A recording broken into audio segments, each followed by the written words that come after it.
Yes. Mrs. Gillette? Yes. Mr. Lombardi? Yes. Mr. Raymond? Yes. And Mrs. Nato? Yes. In compliance with Rhode Island General Law 4246-4 and 5 as to votes taken, we did take a vote to approve the emergency response plan as submitted, and the plan was approved. Is there a motion to close the minutes for executive session? Chris? Is there a second? Second. All in favor? Aye. Opposed? So moved.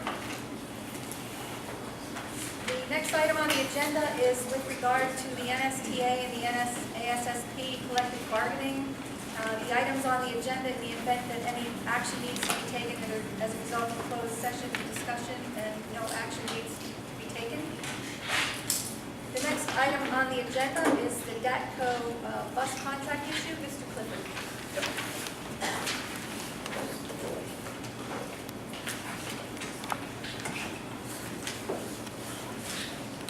Yeah, I have read and read since our last meeting, trying to figure out the terms of that contract versus the bid specs that went out, and how the bus company is coming up with the hours that they're saying these routes are running. And for the most part, they're saying that every route from start to finish is anywhere from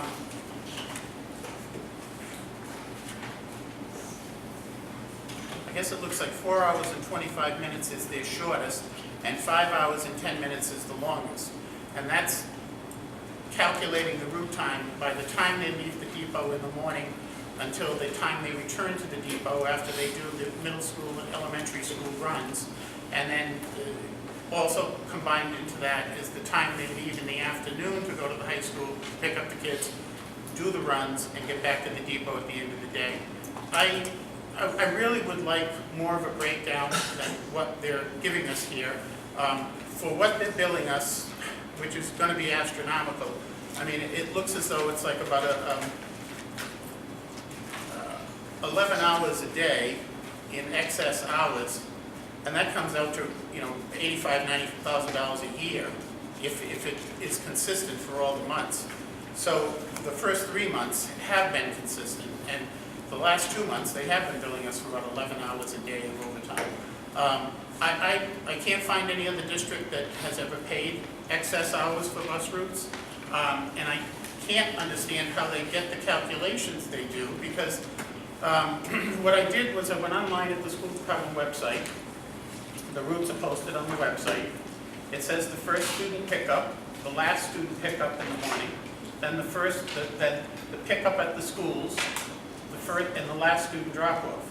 So you've got that amount of time calculated for you already. So where applicable and appropriate, you have to Google map it and say, okay, how many minutes does it take to drive the bus from the depot on St. Paul Street to the first student pickup for each route? And then the same thing for the return and the last drop-off back to the depot. If you're calculating it depot to depot, which I don't understand why we pay depot to depot, but that's a whole other issue. And my route calculations came up nowhere near what they've got here. So I guess I'm also a little confused because I did ask for the invoices from last year for each of the months. And when I looked at the invoices, I noticed that September invoice last year, they charged no excess hours. And that was the first month of their bill. So when you got the second invoice in October, Lisa, for October's months, what was your reaction when you saw the increase in excess hours when there had been none for the first month's billing? I mean, were you surprised, or who did you talk to?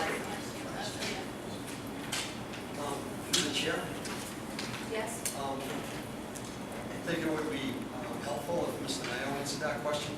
Well, Green? What Wait a happened? minute. There's a reason why I'm asking Lisa. I want to know what she did when she got the invoice, and who she called, and what she asked, and how she justified paying the invoice. And I don't think Bob could answer that. Yeah. I don't really recall what we did last October with DATTCO. We've been in conversations with them for over 2 years. As you know, they started out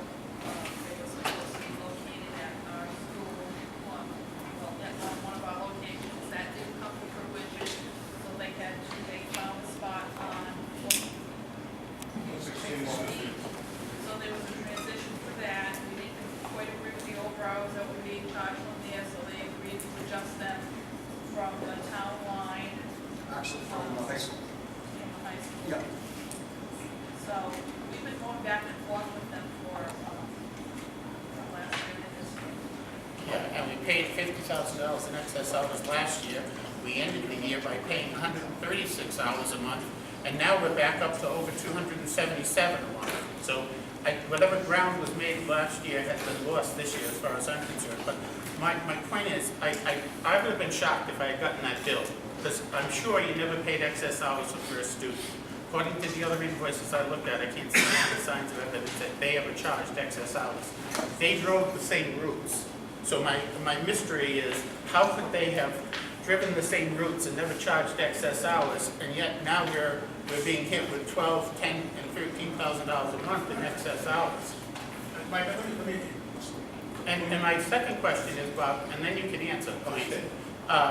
Did anybody ever calculate the route time? Or did we just accept the number that DATTCO gave us? And if they say it's a 5-hour and 10-minute route, did we just sign off and say, okay, that's 5 hours and 10 minutes? What do you do to verify the accuracy of what they're billing us? First of all, as far as, let's talk about first student and that. When we went out to bid a year and a half ago, we said, should we go with 4 or 4.5 hours? We thought, because the routes with first student, we thought we could try to get a better deal for the school department by going with 4 hours. So we went into the bid with 4 or 4.5 hour routes. The bidders said we have to decide either 4 or 4.5. They didn't want to bid on both. So first student said to me that they thought 4 would be okay. Okay? And so we went with 4. We were wrong. Okay? We should have gone with 4.5. So the answer is we underestimated the hours it was going to take to do it. Based on what first student was telling us, it would probably be. Okay? So that's my fault. Wait a minute, folks. I want to know if anybody ever, from the school department, while we've been paying these bills, has anybody ever challenged the number that DATTCO is using, and have you timed these routes yourself? The DATTCO, at the beginning of the year, for 3 weeks in September, all the drivers put down their start and their stop time for 3 weeks. And then they take the average of those 3 weeks. Okay? Some days it's going to be more, some days it's going to be less. That's why I know one of the questions was, why is the route always the same for every day? 4 hours and 25 minutes or something. Because they took an average for that bus. All the buses are exactly the same. Okay? So they took an average, and that's the average they took. And I verified it, and those were good numbers. I couldn't argue with the numbers that they Verified had. these numbers? I did not verify every number. Then they also have got in 15 minutes, which first student did not, for prep time. And that we are challenging and discussing with DATTCO right now. We're trying to resolve that. So there's an extra 15 minutes built into all those times, which we did not agree with. Okay? Just We are 15 working. minutes? 15 minutes of prep time, which we do not feel is appropriate for the contract. No, I mentioned that 2 meetings ago, after reading the contract, that it falls in their responsibility. And we totally agree with you, Mike. We were actually, Mike, we were on to that earlier, and one of the things too, if I may, Bob, just add, the principals for almost the first month and a half, or 2 months, they detailed reports of what bus arrives at the school, at what time in the morning, and they also do it in the afternoon when the bus arrives for pickup and when they depart. So we have all that information. I think their software and their routing software, I think, is pretty dependable. So when we look at those times for distances, and Bob looks at their route lengths, I think when he says that he believes that their routes are accurate and their times are reasonable, that's what he bases it on. We also have to look at when they arrive in the morning and when they arrive in the afternoon, and what time the last drop-off is. So we ask for all that information later on. But if you have information that will help us, please share it with us. No, I would like okay. somebody Sorry. from the school department to do the same exercise I did. Use Google Maps, figure out the time that's not given to you by DATTCO, and then come up with the total route time. Because I'm coming nowhere near this, okay? And if we just use route time, If you could share that with me. I want you to do it, Bob, and then I'll meet with you and we'll compare our numbers, because I don't want to prejudice you by showing you my route time was an hour less than theirs on certain routes. So you want Mr. Mayor to drive the No, routes? no, what you have to do, I'll be happy to sit down with him tomorrow and show him how to do it. But I'd like him to do each calculation of those routes, because the problem is, if you consider route time as just, as it says in the contract, home to school and school to home, no depot time involved here, which is the norm, I think, in the industry. I'd like you also to try to find a district that pays the route time from the depot to the depot, because the contracts that I'm looking at all say school to home, home to school, or first pickup to school, school to last pickup. That's how they define route time. And if you could share with me the communities you've spoken to. I'm going to ask in a minute for Lisa to contact each community through her business managers association and find a district that pays route time. Since I've been on and off this job over the last 15, 20 years, it pretty much has been terminal to terminal. I mean, that's pretty much standard for the industry. I'm surprised if school departments have told you they pay from the first pickup to the last drop. That's what the contract is and no worded. terminal. That's what most of the contracts are worded. If you have those, if you could share them, that'd be great. Please. I've done my research. I'm asking you guys to do your research so we can compare those options, okay? But I'm going, the route itself, if you look at just the school to home and home to school, I see one route that's 4 hours and 4 minutes, and every other route is under 4 hours. And if you look at terminal to terminal, depot to depot, even with depot to depot, I could only find 6 routes that exceeded the 4 hours. They've got every single route exceeding the 4 hours. And some of the routes that they have as the longest routes came up with a very, very short number. So I will be happy to meet with Bob and show him what I did, and you can do these numbers. So But like, let me ask you, how much time do you give for when they stop and pick up the kid, and the kid comes down early? and walks They on the bus, give that guy time. goes like this, No, and- John, Is that- they give you that time, because they give you the first student pickup, and No, then but each how do pickup. you estimate it on Google Maps that way? 'Cause Google You don't, they give it to you. The only part I'm estimating is how long it takes to get from the depot to the first student pickup, and how long does it take to get from the school back from NSES to Hallowell, and then from Hallowell to the depot. The rest of it, they've given you. Okay, all right. So, I'm with you. I really want to see those, because that's, 11 hours doesn't sound like a lot, but 11 hours is 4 hours, it's $473 a day, and it's about $85,000 a year. And your budgeting, in this budget that we've been presented with, you've got $95,000 budgeted for excess hours, none of which I don't think we've ever paid in the past. So if first student was able to do these routes without billing for excess hours, I want the answer to how are they doing it. So my first question and request is, could you The first student who Could you based have- on 4.5 hours. That contract was 4.5 hours for student, not 4 hours. No, I the can routes express that strongly. They We tried to save money based on what the first student said, well, we could probably get away with 4. So we've tried it. We were wrong, period. We were wrong. First student routes were based on 4.5 hours, not 4. Not to exceed, but they never did, Bob. They didn't even exceed 4.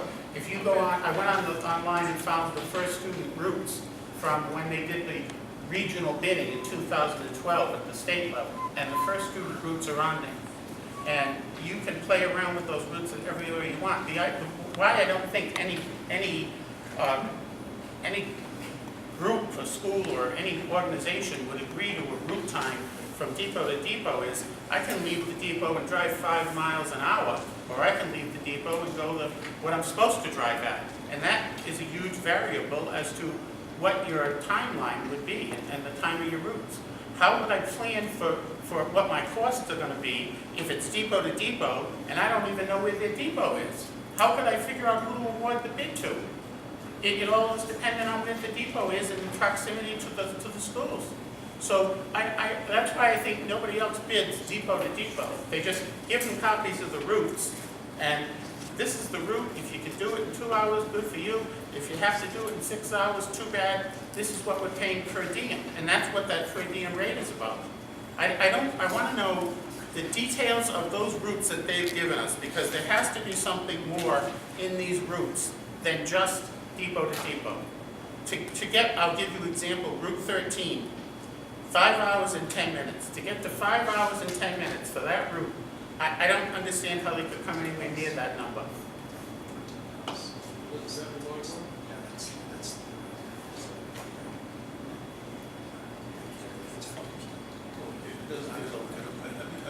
I think it's one of the longer, is that the one that does the longer road now? No, I think it's one of the shorter routes according to my calculations. Bus 13, I I'll don't tell you. have the routes with that, sorry. I do. Bus 13, I'll tell you what it is. Thank you.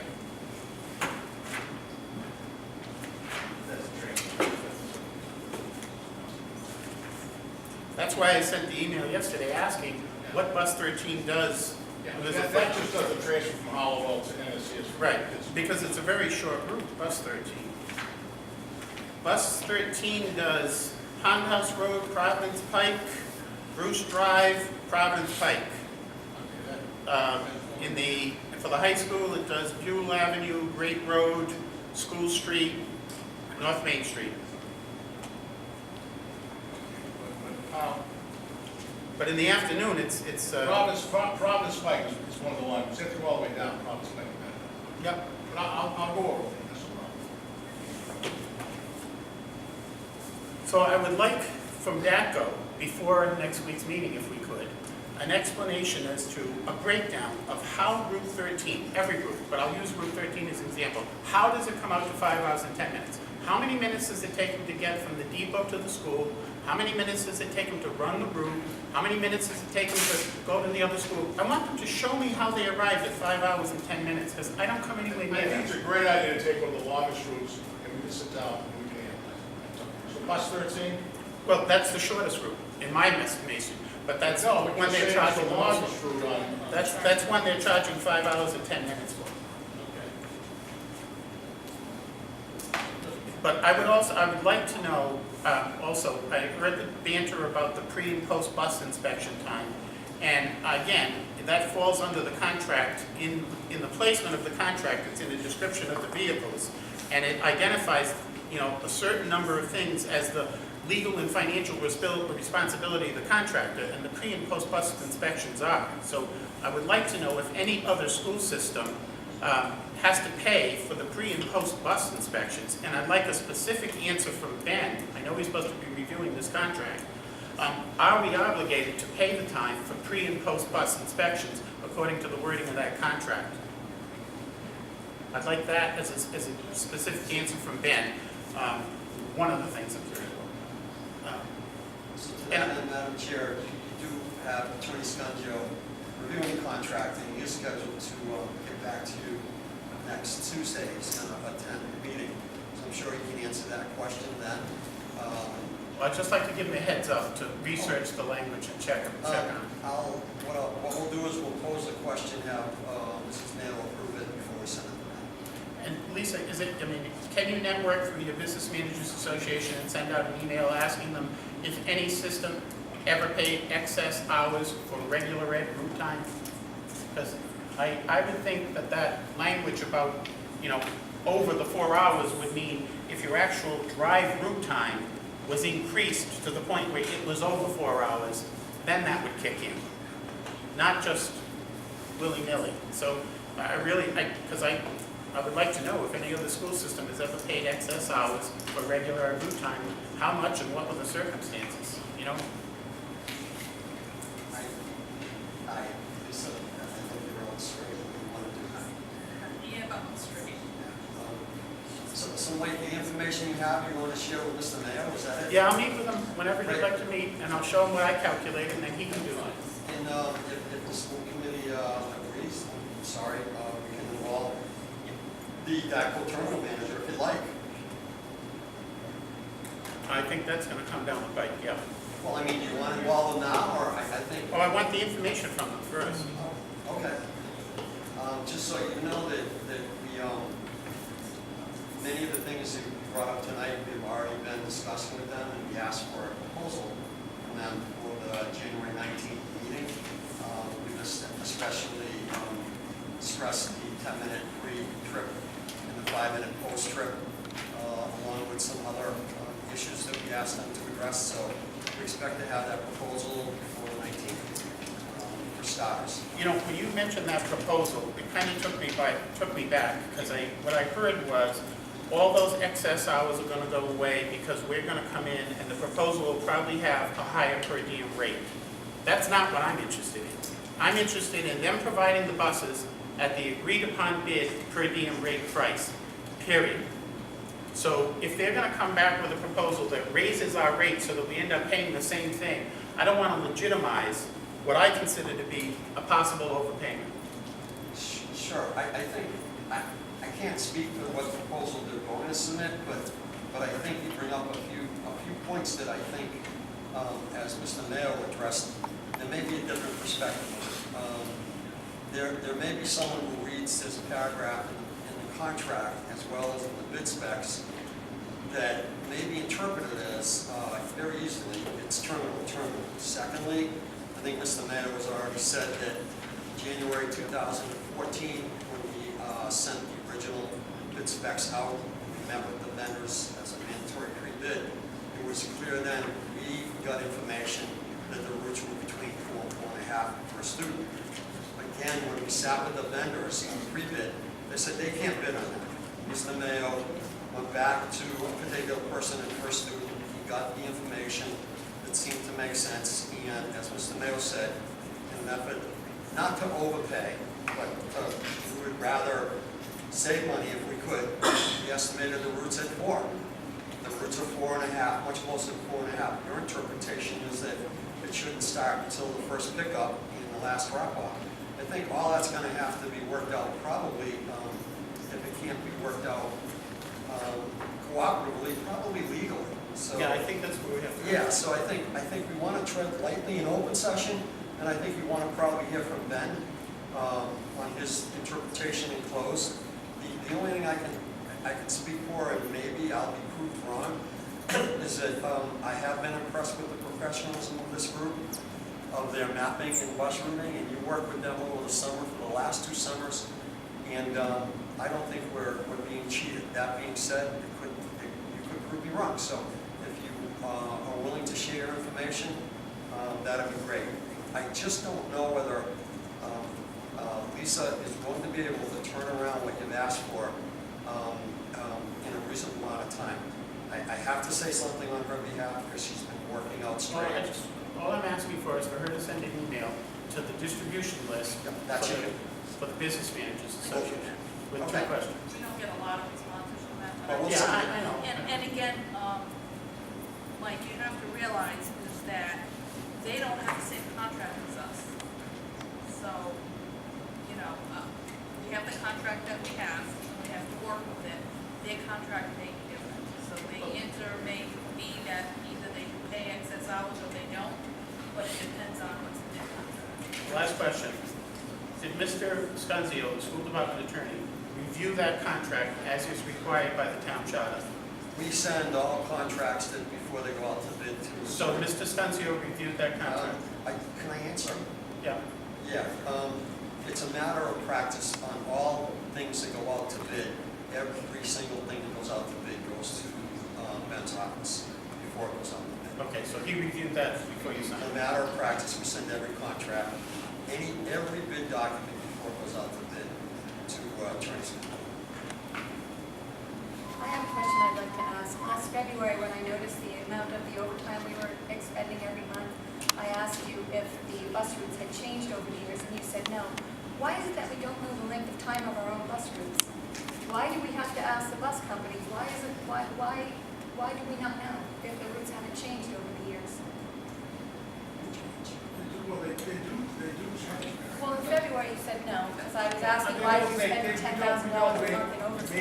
Major changes, but they do change by 5-10 minutes, absolutely. They change a little bit. You drop a grade 12, you get out of kindergarten. Exactly. So if the routes were closer, to 4.5 hours, how could we possibly entertain a bid contract where we allow the routes to be bid out at 4 hours?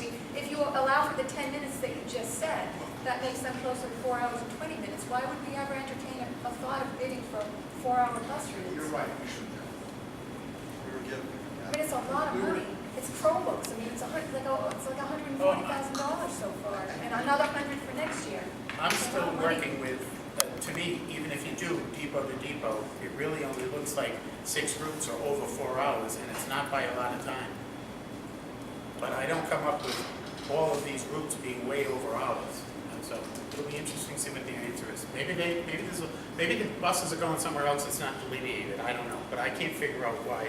You know, and my question is, are they charging us for when they go over to the highway barn to get the gas? No. Because I don't think we should be paying for that time. No,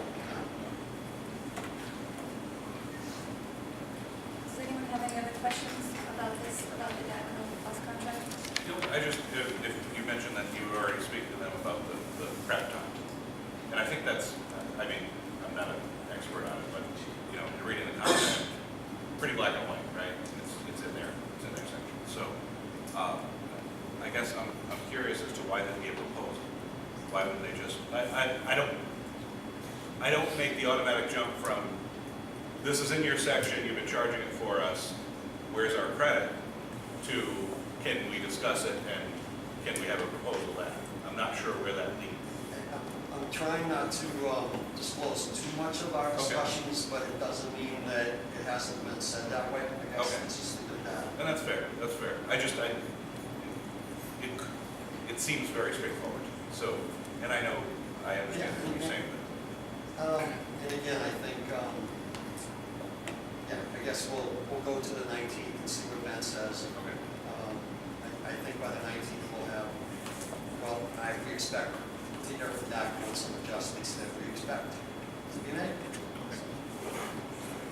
Anyone Can else? we, Steve, whatever concessions or agreements were made last year, when we met with them in November, and their billing dropped from, 270 hours a month to around 150, could you forward us the details of what caused that? Why did the routes drop instantaneously when you? Yeah, I think we did forward it, but we'll forward it again. It was a simple change. Their terminal was outside Smithfield, and so they changed their routing times so that it didn't start until they were in North Smithfield, and I believe Jane Pepper said they used the high school as the starting point to determine their routes. So That was going to be the original term. right. So how did they get the route time down? I don't get that as an answer, because what you just said is in the bid specs and in the contract that was awarded. If a bus company who gets the contract chooses to have a depot out of town, you can't begin to bill for mileage or anything until you're in the town. So I think you were aware of what happened last year. I know we sent you the information. They expected to have a terminal in town. But they bid before that. It didn't work out. They had one before that. The bid specs went out saying you had to find a depot and you have to install gas tanks. So they bid knowing that it was going to be their responsibility to find a depot and install gas tanks. So I don't care if then afterwards you said, oh, well, we'll try to let you park the buses here. Their bid was based on their understanding that they were responsible to get the depot and gas tanks installed. It was, and I think you can tell the rest of the story that we worked cooperatively with many people over the course of several months to try and make it a win-win. They were interested, and we were interested in trying to refurbish the Andrews building. It didn't work out in the long run. We don't have to go through those details, unfortunate details. So they had to find another terminal, so they doubled up on their Smithfield terminal because they had one. They found out a quick one in Smithfield while they continued to look in West Smithfield. And so the result was that they adjusted their billing so when the buses started in North Smithfield, they used, again, repeating myself, high school, middle schools there. So are you saying when they first started billing you, they were billing you from the time of the depot in Smithfield, and then after your meeting, they eliminated that time and started charging for the tolling? I don't know, Mike. I have to go back and look at that. We wrote all this up for the school committee. If I knew that this was going to be a lengthy topic, I would have brought all the information with me. Well, I've seen the mock memos and all of that stuff, but I see nothing from what transpired after your meeting with them last November. Oh, I think we sent it to you that it went from, there was an amendment signed by the school committee for the contract that allowed them to have the terminal in Smithfield. So there were other adjustments, and then they made the adjustment on the mileage themselves by using high school, middle school as their point of preference when they started those. Okay, we'll wait for them. Okay. Anything else? The next item on the agenda is the fiscal year 17 budget workshop, and I believe, Mr. Lindbergh, you're going to do the PowerPoint? Yes. Okay.